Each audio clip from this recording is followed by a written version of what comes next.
भाजपकडून तुम्हाला काही ऑफर दिली होती का? अजिबात नाही. भाजपकडून तुम्हाला काही ऑफर दिली होती का? अजिबात नाही.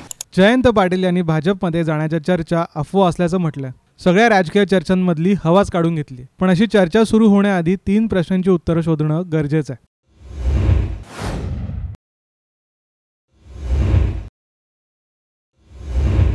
पाटील सांगलीत महत्त्वाचे का आहेत? 2019ला लोकसभेत काय घडलं? 2024 मध्ये जयंत पाटलांचा सांगलीत रोल काय? शरद पवार गटाचे आमदार जयंत पाटील भाजपसोबत जातील अशा चर्चा आहेत. पण लोकसभा निवडणुकीच्या पार्श्वभूमीवर अशा चर्चा का होतात? यासाठी सांगली लोकसभा मतदारसंघाचं गणित समजून घ्यावं लागेल. तर पहिल्या प्रश्नाचं उत्तर आता जाणून घेऊ. जयंतराव सांगलीत का महत्त्वाचे? सांगली जिल्ह्यात विधानसभेचे 8 मतदारसंघ येतात. सांगली लोकसभेत 2 टर्म खासदार आहेत भाजपचे संजय काका पाटील. पाटील आधी राष्ट्रवादीत होते. 2014ला ते भाजपात आले आणि कमळाच्या चिन्हावर खासदार झाले.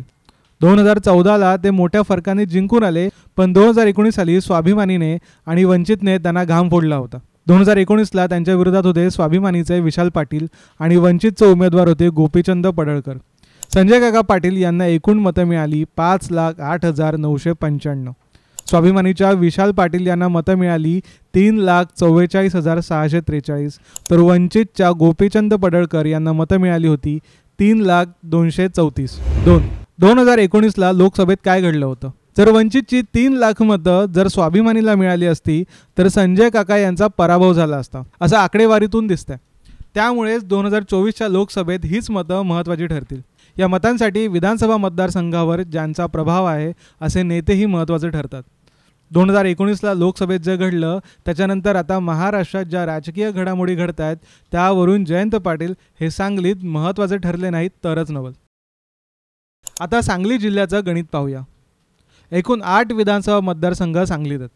सांगली जिल्ह्यात मिरज, सांगली, पळूस कडगाव, खानापूर, तासगाव, कवठे महांकाळ, जत, इस्लामपूर आणि शिराळा.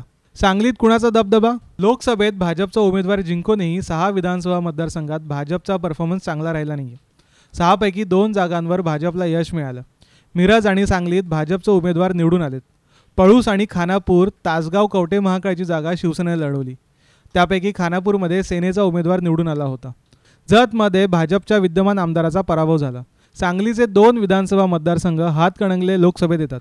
त्यात इस्लामपूर आणि शिराळा विधानसभा मतदारसंघाचा समावेश आहे. इस्लामपूर हा जयंत पाटील यांचा मतदारसंघ. शिराळा आणि इस्लामपूरमध्ये राष्ट्रवादीचाच आमदार निवडून आला. 2024मध्ये जयंत पाटलांचा सांगलीत रोल काय? हाच प्रश्न राजकीय वर्तुळात चर्चेला जातोय. सांगलीत जयंत पाटलांचा दबदबा किती आहे हे वेगळं सांगायला नकोच. अशात आगामी लोकसभेसाठी जयंत पाटील यांचा रोल कसा असणार यावरून सुरू झालेल्या चर्चा कुठपर्यंत जाऊन स्थिरावतात हे पाहणं महत्त्वाचं आहे. अशातच भाजपने आपल्याला कोणतीही ऑफर दिलेली नाही हे सांगून जयंत पाटलांनीही चर्चांना पूर्णविराम लावला. पण सांगलीतली आपली ताकद काय हेही या निमित्तानं त्यांनी अप्रत्यक्षपणे अधोरेखित केलं आहे. ब्युरो रिपोर्ट, साम टीव्ही न्यूज.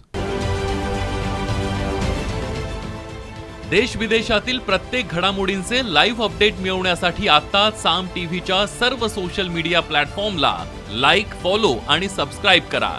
तसंच सर्व नोटिफिकेशनसाठी बेल आयकॉन प्रेस करायला विसरू नका.